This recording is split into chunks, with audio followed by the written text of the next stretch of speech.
Time for some underrated Stephen King.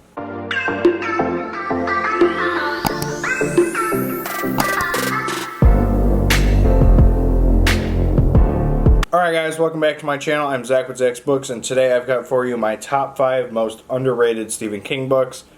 These are just my 5 picks. Obviously there's some books that I have yet to get to, but these are books that I think aren't talked about enough, or if they are bashed like crazy, and I don't really see why they are. So we will have them linked down below if you're intrigued with any of them. And as always, don't forget to like, comment, subscribe, and help us get to 3,000. We're almost at 3,000 subscribers. So give us a sub, and let's get into the list. Alright, as most of you guys have probably seen, my top 10 Stephen King list came out recently. If you have not seen that, check it out up here. It is new, it is updated with the additional books I have read and the rereads from October. Most of the books I'm going to show you are about like the middle of the pack, except for the last 2. So like maybe the top 20, top 25, whatever. I don't have that list yet.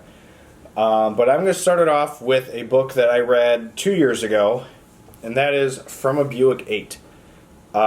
This book, so there's like connections, I would say, in terms of like the writing style that I noticed between this, one of the other books I'm going to talk about in a little bit, and Cell, where they all start off really, really good and typical King, and then they just kind of take a weird dip.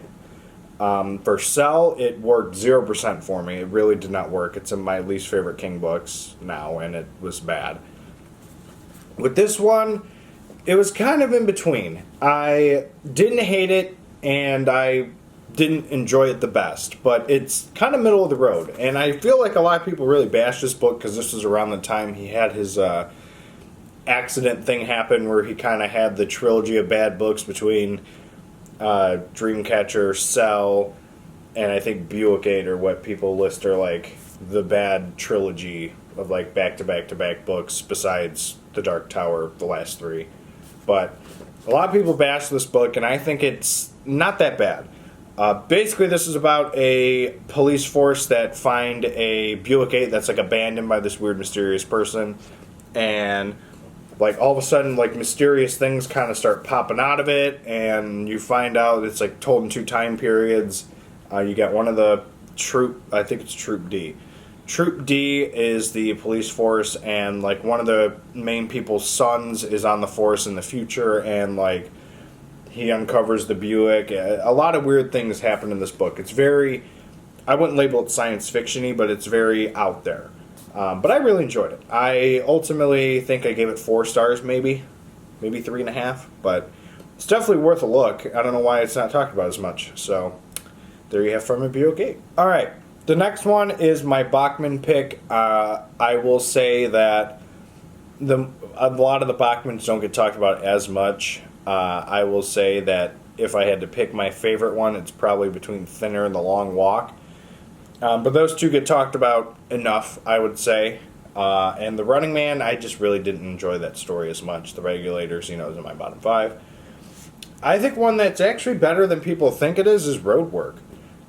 This was one of the first, I think this was the second book I read when I did my initial Stephen King readings. I read this after The Long Walk, I believe it was, because I read the Bachmans in publication order.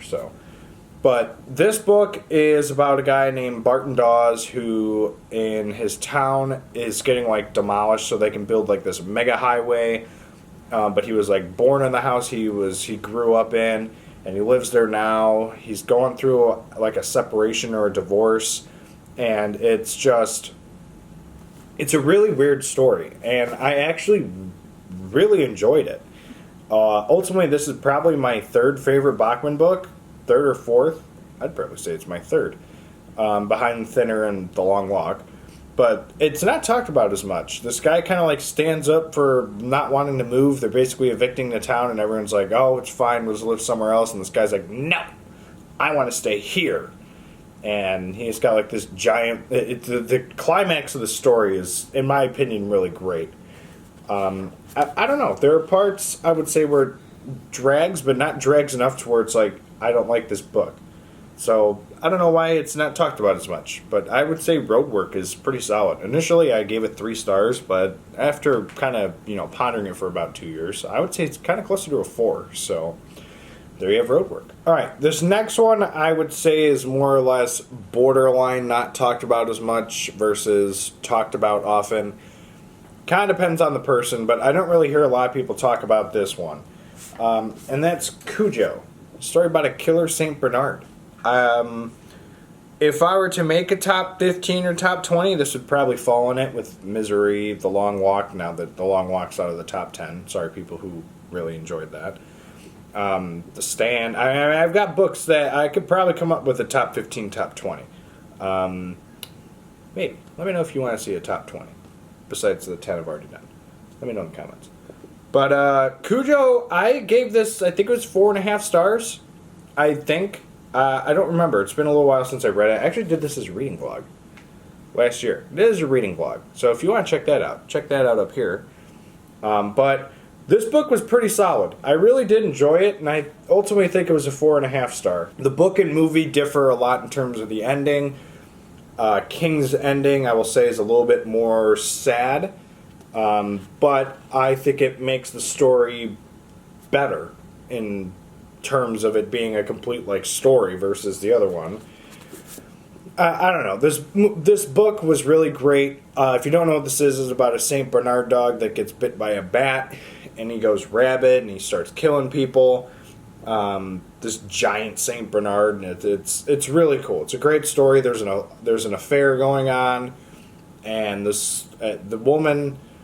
I mean, she does a great job, defending herself against the dog and everything.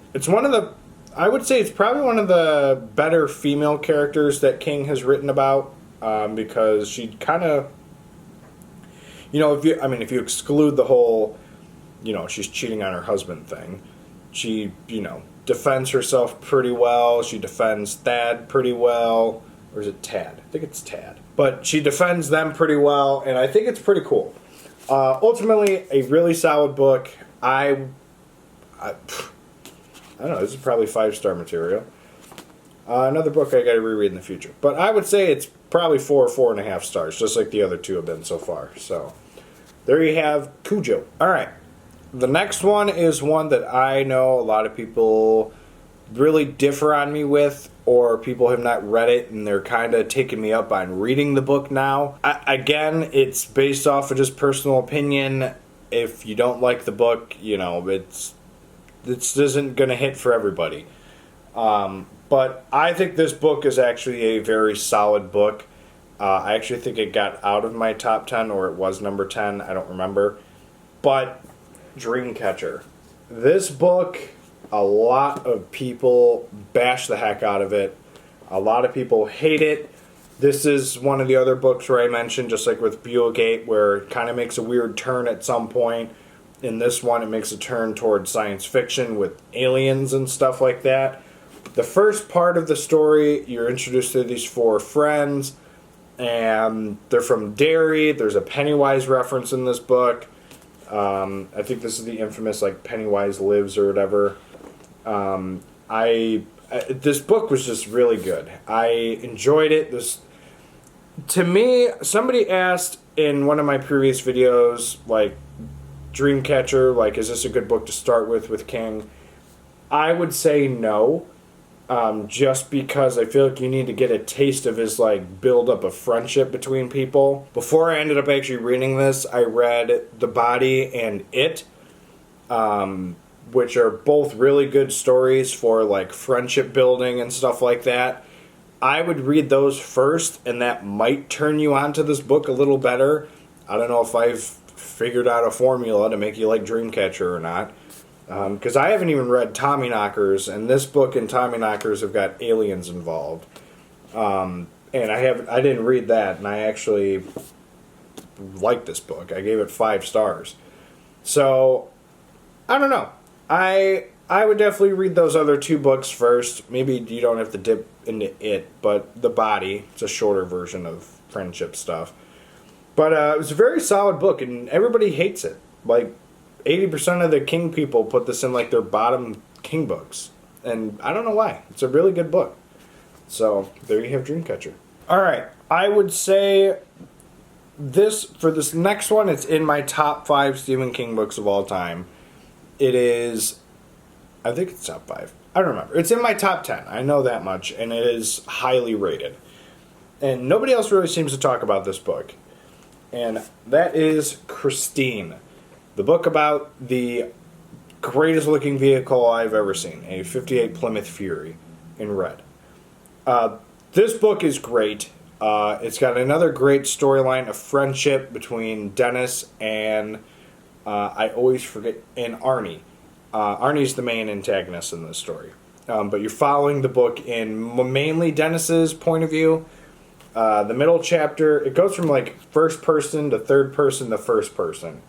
It's kind of weird, but it works for me. It's such a good story. I mean, I can't talk about it enough. It's a good book. I feel like not a lot of people have this in their top-rated Stephen King books. It's usually kind of like middle pack or not really talked about at all, honestly. And I just think it's really cool. It's a great story. It's got great friendship building. It's got one of the best looking vehicles of all time in it. And I just don't know why nobody talks about it as much. So, I don't know.